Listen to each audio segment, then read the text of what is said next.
से बात कर रहा बेटा?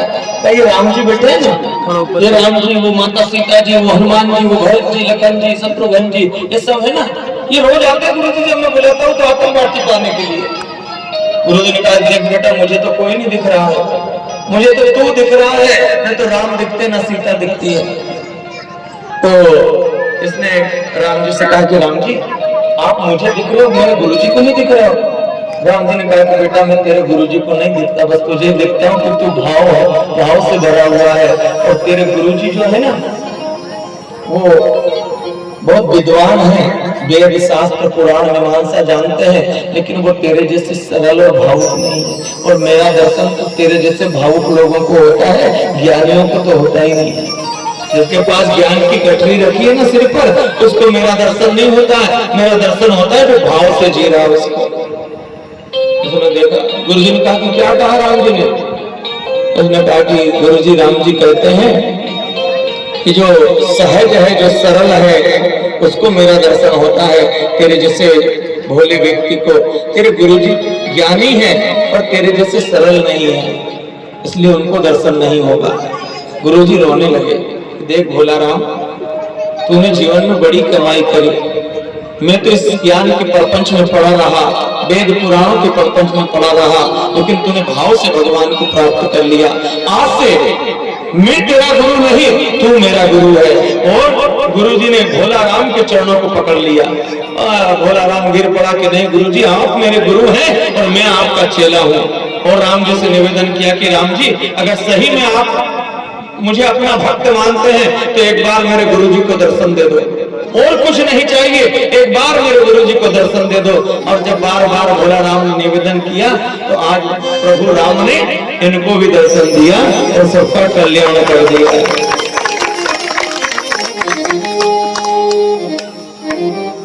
और भोला राम ने कहा कि आप पहले बाटी पाओ प्रभु। राम जी ने कहा कि पहले तो पहले मैंने रोज वाले नियम रहने दो, पहले आप ही पाओ।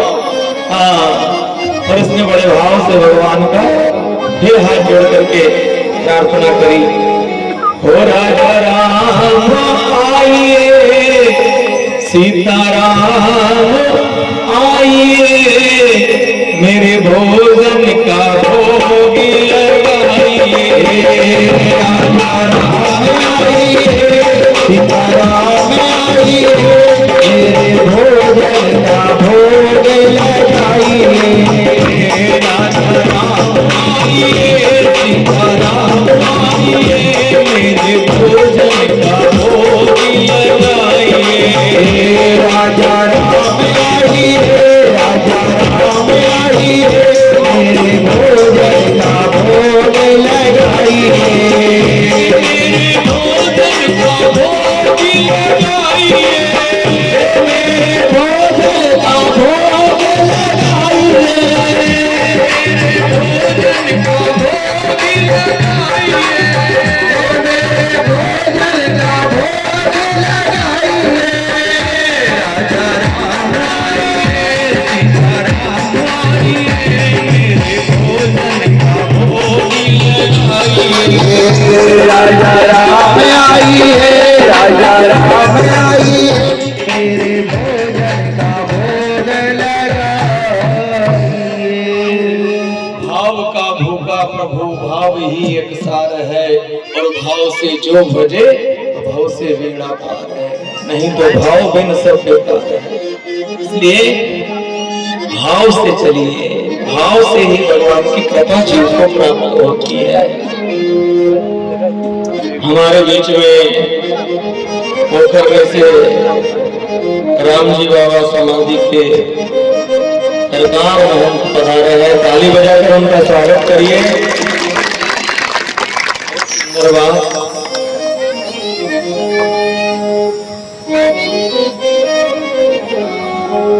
बहुत जोरदार।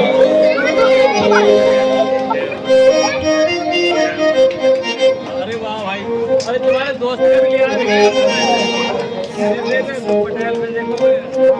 भागवत भगवान की जय हो। निगम कल्पतरोर्गलितम फलम सुख मुखाद द्रव्यमृत संयुतम पिबत भागवतम रसमालयम मुहुरहो रसिका भुविगा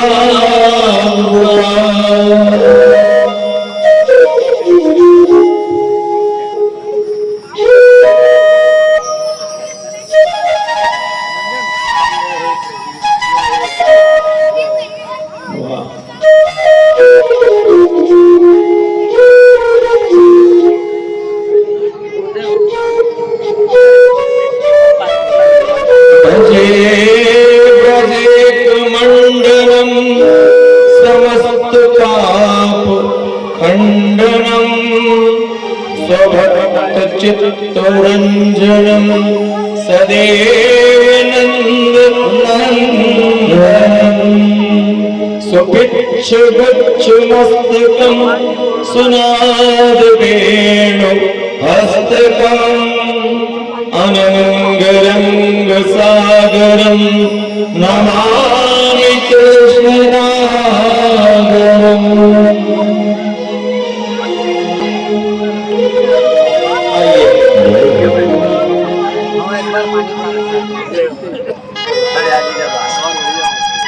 मेरो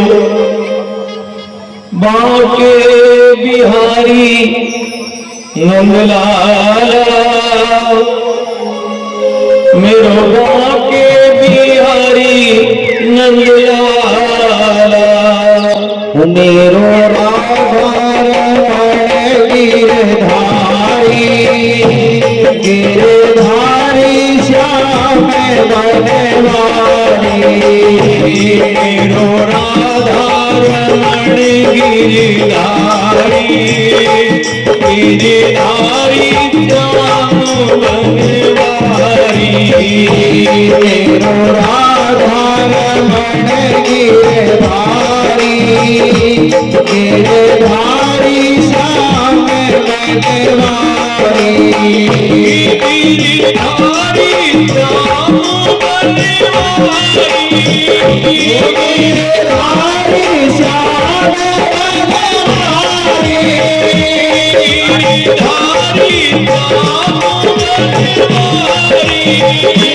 गिरधारी श्याम बनवारी, गिरधारी श्याम बनवारी, मेरो राधा रमण गिरधारी गिरधारी श्याम बनवारी, मेरो राधा रमण गिरधारी गिरधारी श्याम बनवारी, मेरो राधा रमण गिरधारी गिरधारी श्याम बनवारी, मेरो राधा रमण गिरधारी गिरधारी श्याम बनवारी। यं प्रभजन्तमनुपेतमपेत कृत्यं द्वैपायनो विरह कातर्या जुहाव, पुत्रेति तन्मयतया तरवोभिनेन्दु तं सर्वभूत हृदयं मुनिमानतोऽस्मि। कुरुक्षेत्र का युद्ध हुआ और उस युद्ध में पांडवों ने सभी कौरवों को धराशायी कर दिया। अंतिम श्वास दुर्योधन ले रहा रणभूमि में पड़ा हुआ। अश्वत्थामा ने देखा कि मेरे मित्र की दुर्दशा, मित्र तुम्हारी ये दशा किसने बनाई है? दुर्योधन ने कहा तेरे पिता को भी वीरगति की प्राप्ति हो गई मित्र, और मेरी ये दयनीय दशा पांडवों ने बनाई है। मेरे 99 भाइयों को भी उन्होंने समाप्त कर दिया। अश्वत्थामा ने दोनों भुजाओं को आकाश की तरफ उठाया। मित्र, जिन पांडवों ने ऐसा दुस्साहस किया है, किसी को भी मैं जीवित नहीं रहने दूंगा। और प्रतिज्ञा करके पांडवों को समाप्त करने के लिए अश्वत्थामा हाथ में तलवार लेकर के चल दिया। हमेशा जीवन में ध्यान रखिए, किसी भी कार्य को अगर क्रोध में करोगे तो निश्चित बिगड़ने वाला है। और किसी भी कार्य को अगर जल्दीबाजी में करोगे तो भी बिगड़ने वाला है। इसलिए किसी भी कार्य को करिए तो क्रोध से रहिए और धीरज धीरज धर्म मित्र अरुणारी आपतकाल परखी उचारी। इनकी पहचान होती है, किसी भी व्यक्ति की पहचान करना तो उसके धैर्य से होती है, इसमें कितना धैर्य है। और धैर्यवान व्यक्ति जो होता है ना, संसार में सब कुछ प्राप्त कर लेता है। हाथ में तलवार लेकर के मारने के लिए चल दिया पांडवों को। अब इसे पता नहीं कि जिसके साथ में साक्षात नारायण है उसका कौन कुछ बिगाड़ सकता है, लेकिन ये तो चला है। और जिस शिविर में पांडव सोते थे, शयन करते थे, आज भगवान कन्हैया ने पांडवों को अपने शिविर में बुलाया और वार्तालाप करते पांडवों को अपने पास ही सुला लिया। द्रौपदी के 5 पुत्र हैं, वो गए शिविर में पांडवों के, देखा शिविर खाली है तो 5 पुत्र उसमें सो गए। द्रौपदी रात में तलवार लेकर के आया, क्रोध से भरा हुआ, जल्दीबाजी, और इसने उस द्रौपदी के 5 पुत्रों के सिर काट दिए। और जो सिर भीम के जैसा दिखता था उसको ले जाकर दुर्योधन के चरणों में पटक दिया।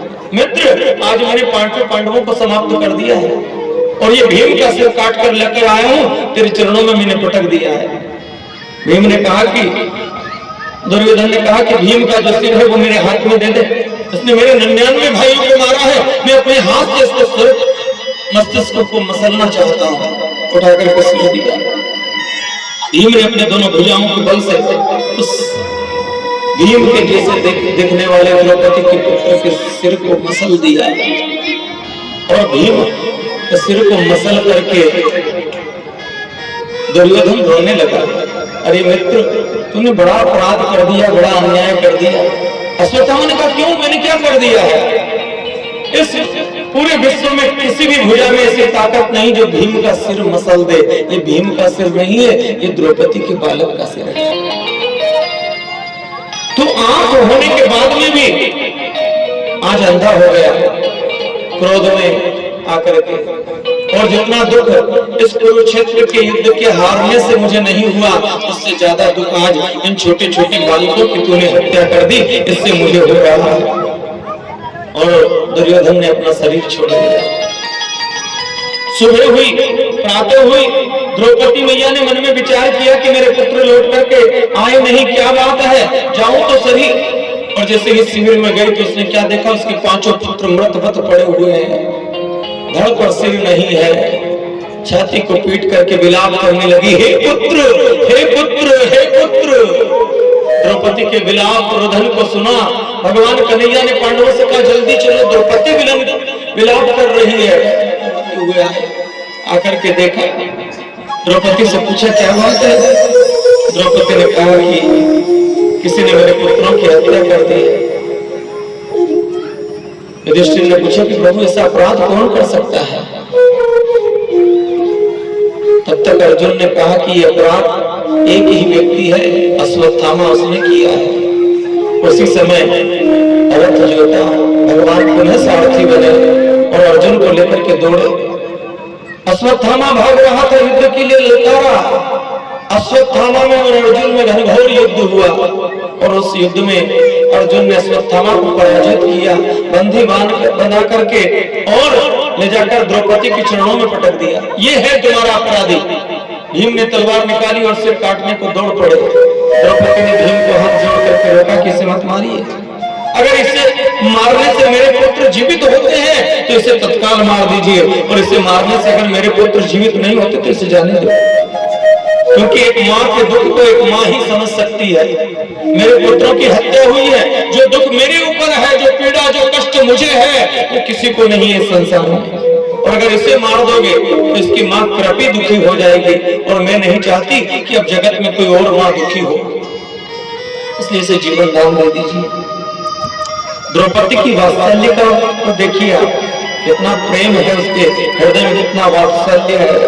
इसे जीवन दान दे दीजिए, इसे जाने दीजिए, मैं इसे आज क्षमा करती हूं। क्षमा कर दिया, लेकिन युधिष्ठिर ने कहा कि आता ताई को अगर दंड नहीं मिला तो उसका अपराध और बढ़ेगा। अपराधी को दंड जरूरी है, क्या किया जाए? तो अश्वत्थामा के सिर के सारे बाल काट लिए और माथे में जो ज्ञान रूपी मणि था वो मणि निकाल लिया और मुंह काला करके हस्तिनापुर से बाहर कर दिया। अहंकारी जीव जो होता है ना, 1000 गलती करने के बाद में भी अपनी गलती को नहीं मानता, और जो अपने अपराध को, अपनी गलती को स्वीकार नहीं करे, वो सबसे बड़ा पापी जीव है, वो सबसे बड़ा अहंकारी जीव है। जीवन में हमारे ऊपर कभी गलती हो जाए, हमारे द्वारा कोई गलती अपराध हो जाए, तो उसको मान लेना चाहिए। जो अपराध को मान ले, जो गलती को मान ले, वो क्षम्य है, लेकिन जो गलती को नहीं मारे वो अक्षम्य व्यक्ति है, माने ही नहीं। भैया तूने गलती करी फिर भी नहीं माने, तूने अच्छा नहीं किया, गलत किया फिर भी नहीं माने। महाराज क्या किया जाए, नगर से बाहर निकाल दिया इसको। तो ये अपराधी जीव जो है ना अश्वत्थामा, इसने आज प्रतिज्ञा कर ली कि मैं पांडवों के वंश में अब किसी को जिंदा नहीं छोड़ूंगा। महाराज इधर सबने तैयारी की हस्तिनापुर जाने की। पांडवों के वंश में भी अब कोई बालक नहीं है। अभिमन्यु की पत्नी है उत्तरा, और उस उत्तरा के गर्भ में एक बालक है, गर्भ में गर्भस्थ शिशु है। अश्वत्थामा हमारे मन में विचार किया कि अगर मैं अभिमन्यु की पत्नी उत्तरा के गर्भ में जो बालक है उसको मार देता हूं तो पांडवों का वंश भी आज से समाप्त हो जाएगा। इन्होंने कौरवों का वंश समाप्त किया है, लेकिन मैं पांडवों का वंश भी समाप्त कर दूंगा। तो क्या किया जाए? एक दिन उसने अपना ब्रह्मास्त्र उठाया और उत्तरा के गर्भ के ऊपर उसका प्रयोग कर दिया। उत्तरा के गर्भ को वो ब्रह्मास्त्र दग्ध करने लगा, जलाने लगा। तो उत्तरा ने दोनों भुजाओं को आकाश की तरफ उठाया और उठा करके भगवान की सुंदर स्तुति करी। कृष्णाय वासुदेवाय हरे परमात्मने प्रणतः क्लेशनाशाय गोविंदाय नमो नमः। हे कृष्ण, हे यदुराज, हे द्वारकाधीश, कृपा करिए। भगवान ने जैसे ही उत्तरा के इस सुंदर स्तुति प्रार्थना को सुना तो भगवान दौड़े और दौड़कर भगवान श्री कृष्ण ने अपना 6 अंगुल का छोटा स्वरूप बनाया, उत्तरा के गर्भ में प्रवेश किया और हाथ में सुदर्शन चक्र लेकर के ब्रह्मास्त्र से 6 महीने तक उस बालक की रक्षा करी गर्भ में। और 6 महीने के बाद भगवान जब गर्भ से बाहर आए तो उस बालक का जन्म हुआ। और परमात्मा ने जिस बालक की रक्षा करी है उस बालक का नाम हुआ परीक्षित। बोलिए परीक्षित महाराज की जय हो। हुआ परीक्षित। अच्छा, एक विचित्र घटना घटी, बड़े ध्यान से सुनिए कथा को। जैसे ही बालक ने जन्म लिया, परीक्षित ने बालक ने जन्म लिया, जन्म लेते से ही पालकी लगाकर, आसन लगाकर बालक बैठ गया। अब तो बड़ा अचंभा हो गया पूरे पांडवों को कि ऐसा कैसा अद्भुत बालक है। बालक का जन्म होता है तो 4, 6, 10 महीने तो लेता है ना बैठने में, साल 2 साल लगते हैं, लेकिन इसने तो जन्म लिया और आसन लगाकर, पालकी लगाकर बैठ गया। बड़े आश्चर्य में हाथ जोड़कर कांपने लगे सबके सब। लेकिन दूसरी ओर एक घटना देखी कि बैठ जाए आसन लगाकर तो भी कोई परवाह नहीं, लेकिन दोनों आंखों के ऊपर हाथ रख करके दूर दृष्टि से सबको देख रहा है, निहार रहा है। युधिष्ठिर तो घबराए, कभी ऐसा बालक तो मैंने अपने जीवन में कभी देखा ही नहीं, जो जन्म लेते आसन लगाकर बैठ जाए, फिर हाथों को अपने आंखों पर रख करके देखे दूर दृष्टि से। तो युधिष्ठिर ने पूछा कि भैया हमको तो तेरे से डर लग रहा है। एक तो तू जन्म लेते ही आसन लगाकर बैठ गया, दूसरा आंख पर हाथ रख करके सबको देख रहा है, तो तू हमारे बीच में किसको ढूंढ रहा है? इस बालक ने जवाब दिया कि मैं तुम सबके बीच में उस व्यक्ति को देख रहा हूँ जिसने 6 महीने तक सुदर्शन चक्र लेकर के गर्भ में मेरी रक्षा की। सब मुझे दिखाई देते हैं पर वो मुझे दिखाई नहीं दे रहा है, बस उसी को देख रहा हूँ। परिलक्षति थी परीक्षित, जिसकी दृष्टि लक्ष्य के ऊपर है उसी का नाम है परीक्षित। जीवन में एक बात ध्यान रखना, लक्ष्य विहीन व्यक्ति जो है ना वो जीवन में कुछ प्राप्त नहीं करता, आता है, खाता पीता और मर जाता है। मनुष्य जीवन का कोई ना कोई लक्ष्य होना चाहिए। अगर आपके जीवन में कोई लक्ष्य नहीं है, आप लक्ष्य विहीन भाग रहे हो, तो आपका जीवन फिर मनुष्य के जैसा जीवन नहीं है। खाना पीना, बच्चा बच्ची पैदा करना, ये तो पशु में भी होता है। मनुष्य है हम, मनुष्य का कोई तो लक्ष्य हो, धर्म के प्रति हो, समाज के प्रति हो, राष्ट्र के प्रति हो, भगवान के प्रति हो, कोई न कोई लक्ष्य तो चाहिए कि नहीं चाहिए। बिना लक्ष्य के भाग रहे हैं, कहां जाएंगे पता ही नहीं हमको, क्या करेंगे पता ही नहीं अपने को। पूरा जीवन बीत गया, बेटा बेटी को खून का पसीना करके पाला पोसा पढ़ाया लिखाया, अंत में दिया धक्का बेटे ने, फिर रो लिए 2 दिन, फिर आकर के उसी बेटे के पास रोटी के टुकड़े के लिए बैठ गया आकर। ये अपना लक्ष्य थोड़ी है मनुष्य का, है? फिर महीना 6 महीना बीता, फिर बहू ने 4 बात कही, धक्का लगाया, फिर 2 दिन गांव गांव घूमते फिरे, फिर आकर के बैठ गए रोटी के टुकड़े के लिए। बिना लक्ष्य का जीवन है ना, उसकी यही गति होती है। जिसके पास लक्ष्य हो जाए ना, उसकी दुर्गति कभी नहीं होती है, उसकी सदगति होती है। और ये सदगति और दुर्गति मरने के बाद में नहीं है, यही है पहले अगर कर लो तो। हाँ, पहले अगर समझ जाओ तो है, नहीं तो बात का तो ही। इसलिए बड़ा सचेत होकर के चलिए। जन्म लेते ही आंखों पर हाथ रख करके अपने लक्ष्य की ओर देखने लगे, वो कृष्ण मेरा लक्ष्य है, वो परमात्मा द्वारिकाधीश ही मेरा लक्ष्य है। पांडवों को बड़ा अचंभा हुआ, बड़े प्रसन्न हुए। नांदी मुख श्राद्ध करवाया, ब्राह्मणों को बुला करके दान दक्षिणा दी। महाराज भगवान कृष्ण ने पांडवों से कहा कि भीष्म पितामह शरीर छोड़ रहे हैं, तो चलो एक बार उनसे मिल लिया जाए। पितामह भीष्म से मिलने के लिए गए सब पांडव द्रौपदी। भगवान कृष्ण का दर्शन करके धन्य हो गए भीष्म पितामह। भीष्म पितामह ने कहा कि मेरा तो बस यही लक्ष्य था कि मरने से पूर्व आपका दर्शन हो जाए। आपने मुझे दर्शन देकर के कृतार्थ कर दिया, मैं धन्य हो गया। महाराज भगवान कन्हैया ने युधिष्ठिर से कहा कि युधिष्ठिर, भीष्म पितामह बहुत विद्वान है, उनसे कुछ पूछ लो राजनीति धर्म। युधिष्ठिर ने जाकर के प्रश्न किया, प्रभु पितामह आपसे कुछ पूछना चाहते, क्या पूछना है? क्यों धर्म क्या है? भीष्म पितामह ने कहा, धार्यति की धर्म है, जिन पवित्र कर्मों को, जिन पुण्य कर्मों को, जिन सत्कर्मों को, जिन पवित्र कर्मों को मनुष्य अपने जीवन में धारण करता है, वो सब धर्म कहलाता है। हाँ, वो सब धर्म है।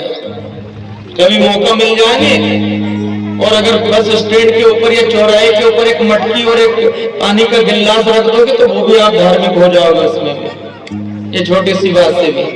हाँ, जिस रास्ते से लोग निकलते हैं, रास्ते के ऊपर कांटे कंकड़ पड़े, अगर आपने एक दिन उसको रास्ते को साफ कर दिया ना, आपके अंदर धर्म उतर जाएगा। भगवान का मंदिर का ओटला बना दिया आपने, उस पे शंकर जी बिठाए, हनुमान जी बिठाए, बैसाख के महीने की धूप पड़ रही है और वो उसमें धूप में पड़े, अगर आपने जाकर के उसके ऊपर जामुन भी छा दी तो आप थोड़े धर्म में उतर जाएंगे। ऐसा छोटा काम भी करके आप धार्मिक बन सकते हैं, पुण्य कमा सकते हैं। ये बहुत पैसे वाला काम नहीं है, धर्म का काम ऐसा है, भाव का काम है। थोड़ा तन से हो जाए, मन से हो जाए, धन से हो जाए, जिससे हो जाए तो अच्छा किया जाए। नहीं तो पाप भी ऐसे ही कमा सकते हैं कि अपने घर का कचरा निकाल करके ले जाकर पड़ोसी के घर के सामने पटक दो तो ले लो, पाप भी वो मिल जाएगा। अपने घर का कूड़ा कचरा निकाल करके और रास्ते के ऊपर ले जाकर के पटक दो, उससे भी आपको पाप मिल जाएगा। अपने घर का घूड़ा जो है ना, तो उसको ले जाकर के रास्ते पर लगा दो तो आपको बिना कुछ किए भी पाप मिल सकता है। और नहीं तो इसको भी आप साफ करके पुण्य कमा सकते हो। अपने घर के नहाने धोने का गंदा पानी रास्ते पर निकाल दो, साधु ब्राह्मण कभी निकले तो उसको छींटे लग जाए ना, तो उससे भी थोड़ा पाप उनको मिल जाएगा। ये अपने ऊपर ही क्या कमाना चाहते हैं, कुछ अच्छा करके पुण्य भी कमा सकते हैं और कुछ ऐसे काम करके पाप भी कमा सकते हैं। ये अपने ऊपर ही तो है। हाँ, क्या कमाना है। इसलिए जीवन में हमेशा सचेत होइए, विवेकवान बनिए, सही गलत का निर्णय करिए कि मैं जो ये करता हूँ, अपने घर का कचरा रास्ते पर फेंकता हूँ, ये गलत है। मैं अपने घर का खराब पानी, गंदा पानी गांव के रोड पर निकालता हूँ, पाप है, ये गलत काम है। इस पे संभलिए। तो हम अच्छा नहीं कर सकते तो बुरा मत करिए, कम से कम बुरा तो मत करिए। अच्छा तो करें तो करिए, नहीं कर सकते तो मत करिए, पर बुरा काम मत करिए, क्योंकि बुरा काम का बुरा नतीजा। अच्छा करिए, विवेक से करिए, कुछ भी करिए। तो महाराज धर्म क्या है?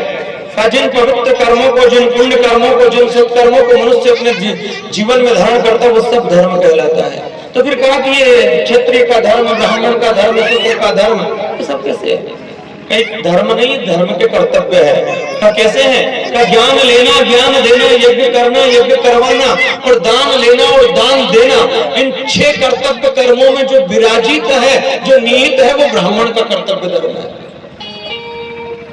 वैसे संसार की समस्त भौतिक व्यवस्थाओं की व्यवस्था समाज को करा करके दे, लूटपाट नहीं करते हुए, तो वैसे का धर्म कर्तव्य है।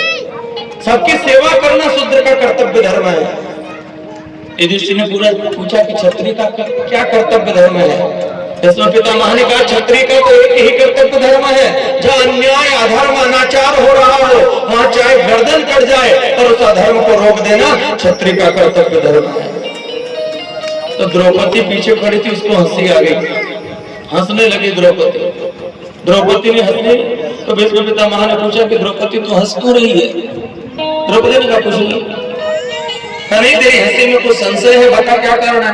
द्रौपदी ने कहा पितामह क्षमा करना, आप कहते हो कि क्षत्रिय का कर्तव्य धर्म है कि जहाँ अन्याय अनाचार हो रहा हो, वहाँ चाहे गर्दन कट जाए, और वहाँ उस अन्याय अनाचार के विरुद्ध खड़े हो जाना क्षत्रिय का धर्म है। तो उस दिन आप ही तो थे उस सभा में जहाँ दुशासन मेरे केस पकड़ कर लाया, मेरी लाज को उभारने लगा। अगर आप खड़े हो जाते तो कुरुक्षेत्र का इतना बड़ा युद्ध नहीं होता, और एक भाई दूसरे भाई को कभी नहीं मारता।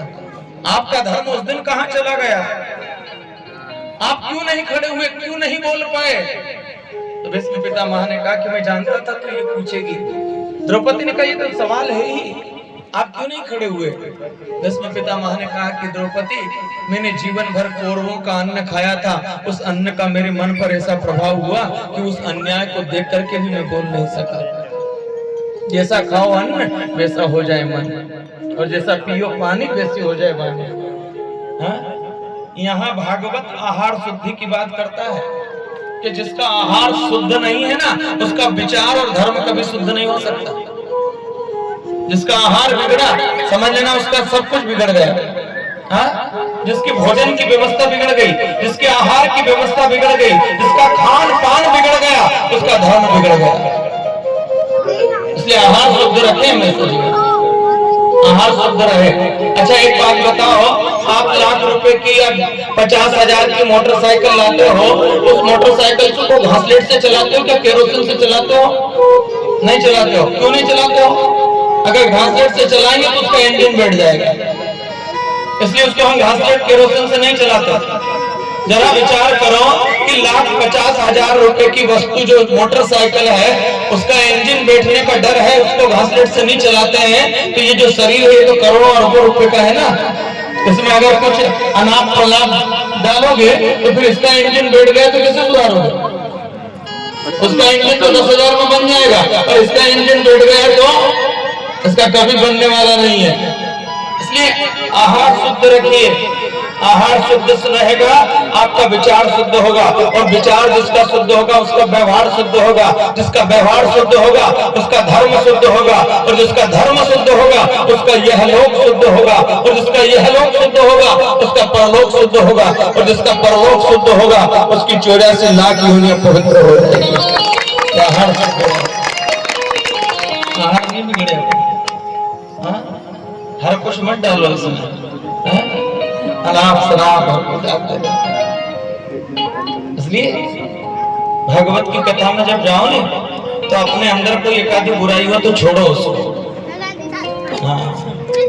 गुटखा पाउच भी खाते हो ना, तो इसको मैंने देखा हमारे यहाँ गुटखा खाता था भैया, उसकी दुकान है इसकी कीटनाशक की, देवीलाल पटेल जा, तो वो दिन भर गुटखा खा, दिन भर गुटखा खा। अब गुटखा खाते खाते एक दिन क्या हुआ कि सुबह उठा तो उसको पानी पीना, तो उसका मुंह चिपक गया, अब वो खुले भी नहीं। अब उसको पानी पीना और मुंह नहीं खुले, अल्लाह मचा लिया, मुंह नहीं खुल रहा है, नहीं खुल रहा है, लेकर भागे हड़ताल, फिर बम्बई ले गए, यहाँ ऑपरेशन हुआ बहुत बड़ा, फिर मुंह खोला। गुटखा गुटखा। अच्छा गुटखा तो वैसे खाना भी नहीं चाहिए, क्योंकि मैं एक बार तुमको बहुत अच्छी बात सुनाऊं। मैं गया एक बार दिल्ली, मेरे कुछ यजमान लोग रहते हैं वहाँ, तो दिल्ली गया तो 4-5 दिन रुका। उन्होंने कहा गुरुजी तुमको दिल्ली घुमाएंगे। मैंने कहा घुमाओ भाई। तो वो दिल्ली मुझे घुमाने के लिए ले गए। अब घुमाते घुमाते उनके एक दोस्त की गुटखा फैक्ट्री है, तो चलो गुरुजी तुमको गुटखा फैक्ट्री घुमाते हैं। मैंने देखा वहाँ गुटखे बन रहे हैं, तो मैंने कहा ये तुम्हें गुटखा बनाते किससे हो? तो उसने बताया बहुत राज की बात। उसने कहा किसी को हम बताते नहीं है, तुमको बता रहे हैं, बताओ कैसे बनता है। कहा ये जो चाचा लोगों की, मुसलमान लोगों की जो मस्जिद रहती है ना, तो मस्जिद के बाहर जो बड़े बड़े प्लास्टिक के डब्बे रखे रहते हैं, तो वो जब भी मस्जिद में जाते हैं वो उनकी नमाज की प्रार्थना करने, तो मुंह में जो भी पान गुटखा सुपारी होती है वो डब्बे में थूको, कुल्ला करो, फिर जाओ अंदर। उनके मस्जिद में पान सुपारी गुटखा खा करके आप अंदर नहीं जा सकते। अपना मंदिर में तो कहीं भी जाओ, भले कहीं रोक टोक नहीं है, पर उसमें नहीं जा सकते आप। बाहर कुल्ला करके जाओ अंदर, तो वो सब पान खाते भी जाता है वही ये पान सुपारी, तो वो डब्बों में थूक करके कुल्ला करके फिर जाते हैं। और फिर डब्बे जब फुल हो जाते नहीं तो सुपारी से तब ये पाउच वाले फैक्ट्री वाले गुटखा वाले उनको लेते हैं। उनका वो बना हुआ है कि ये 5 मस्जिद मेरी 5 तुम्हारी, और फिर उसको ले जा करके फिर उसमें केमिकल मिलाकर फिर मशीन में डालकर फिर उसको अच्छा पाउच बनाते, ऊपर प्लास्टिक को ऐसा सजा धजा कर बिल्कुल, और वो झूठा सामान उसमें भर के और समाज को दिया जाता है कि लो साहब खाओ गुटखा। तो देखो बेटा गुटखा खाया, उससे क्यों बाप की झूठी रोटी खा ले तो नहीं खाएगा, वो गुटखा खा रहा, नहीं जाने कौन कौन का झूठा। थोड़ा बच के